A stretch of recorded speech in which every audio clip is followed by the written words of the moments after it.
사도행전 5장 1절에서 11절까지의 말씀입니다. 아나니아라 하는 사람이 그 안에 삽비라로 더불어 소유를 팔아 그 값에서 얼마를 감추매 그 아내도 알더라. 얼마를 가져다가 사도들의 발 앞에 두니 베드로가 가로되 아나니아야 어찌하여 사단이 내 마음에 가득하여 내 성령을 속이고 땅값 얼마를 감추었느냐. 땅이 그대로 있을 때에는 내 땅이 아니며 판 후에도 내 임의로 할 수가 없더냐. 어찌하여 이 일을 내 마음에 두었느냐. 사람에게 거짓말한 것이 아니요 하나님께로다. 아나니아가 이 말을 듣고 엎드려져 혼이 떠나니 이 일을 듣는 사람이 다 크게 두려워하더라. 젊은 사람들이 일어나 시신을 싸고 메고 나가 장사하니라. 3시간쯤 지나 그 아내가 그 생긴 일을 알지 못하고 들어오니 베드로가 가로되 그 땅 판값이 이것뿐이냐. 내게 말하라 하니 가로되 예 이뿐이로다. 베드로가 가로되 너희가 어찌 함께 꾀하여 주의 영을 시험하려 하느냐. 보라 남편을 장사하고 오는 사람들의 발이 문 앞에 이르렀으니 또 너를 메어 내가리라 한데 곧 베드로의 발 앞에 엎드려져 혼이 떠나는지라. 젊은 사람들이 들어와 죽은 것을 보고 메어다가 그 남편 곁에 장사하니 온 교회와 이 일을 듣는 사람들이 다 크게 두려워하니라. 아멘. 오늘 이 말씀을 보시면은 초대교회가 이제 흥왕했습니다. 그리고 아주 아름다운 모습으로 시작되고 계속 발전돼 나가고 있습니다. 서로의 물건을 통용하고 핍절한 자가 없었습니다.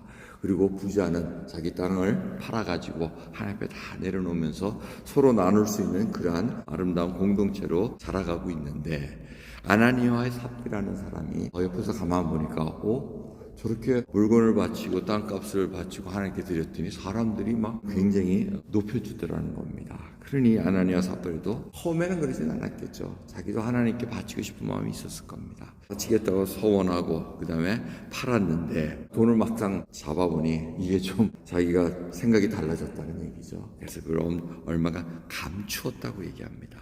감춘 게 이제 문제입니다.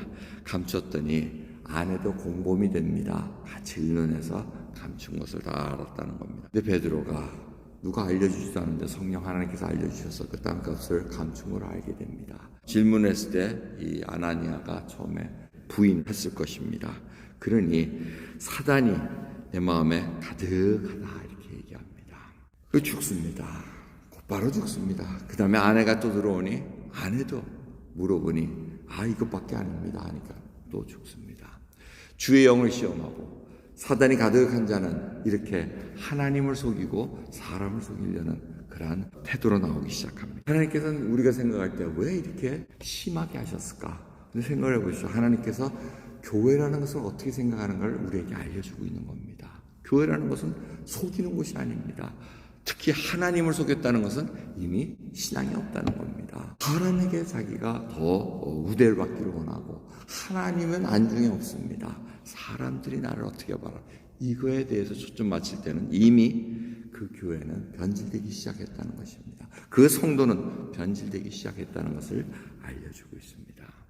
이 감추었다는 것은 굉장히 중요한 단어입니다. 아간이 생각나지 않습니까? 아간이 하나님께서 이거 성은 다 하나님께 드려라 했는데 탈취한 건 다 하나님께 드렸는데 아간이 보고는 감추었습니다. 금덩어리, 비싼 옷 이런 거 다 감추니까 그것 때문에 아이성 조그만 성을 함락을 하지 못합니다. 그 원인이 바로 아간에 있었다는 겁니다. 감추었습니다. 그 장막에 감추을 때 가족들도 다 알고 있었다는 겁니다. 이게 문제입니다. 자기 혼자 책임 쓰고 딱 들어가면 좋은데 그게 안 되고 가족들이 공범으로 다 갑니다. 여러분 우리가 신앙생활할 때 하나님의 눈을 속이면서 할 때 가족들도 같이 끌어들이면 온 가족이 화근을 받습니다. 이런 것들이 하나님의 원리로 살아가는 데 있어서 하나님이 무엇을 보시는 걸 우리가 깊이 깨달아야 됩니다. 하나님께서는 뭡니까? 이 물질에 관한 얘기가 아닙니다. 물질은 당연히 하나님 앞에 억지로 인색함으로 드리는 거 아닙니다. 지금 어떻게 보면 인색함으로 드립니다. 그게 아니고 즐겨내야 됩니다. 그리고 솔직해야 됩니다.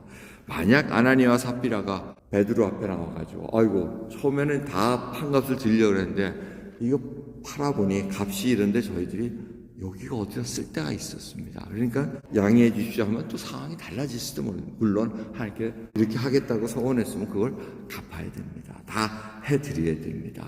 그게 원칙입니다.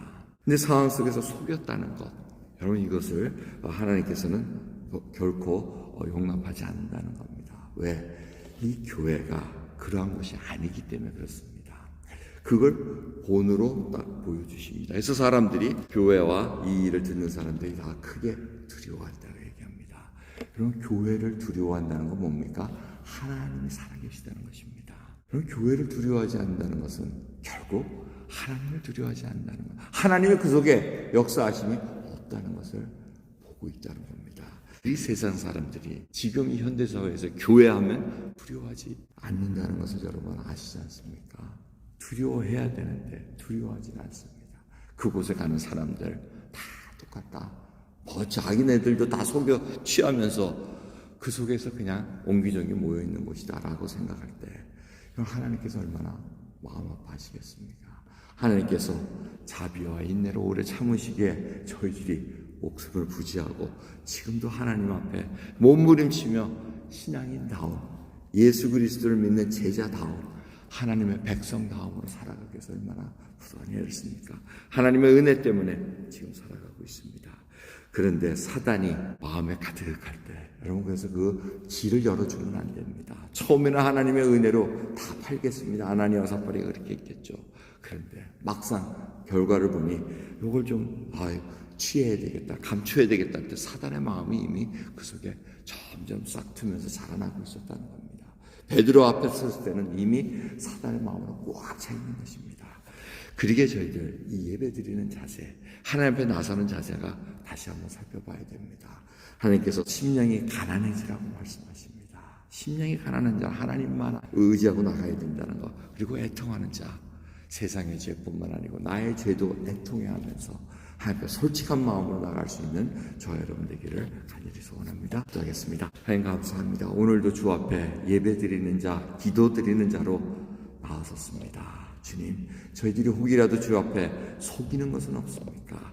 약속한 것을 또 저희들이 미화시켜서 변명하며 나간 일들이 있지는 않습니까? 그 하나하나가 생각나게 하시사 정말 하나님 앞에 거룩한 백성으로 쓸 수 있도록 오늘도 은혜 베풀어 주옵소서. 감사드리며 예수 그리스도의 이름으로 기도드리옵나이다. 아멘.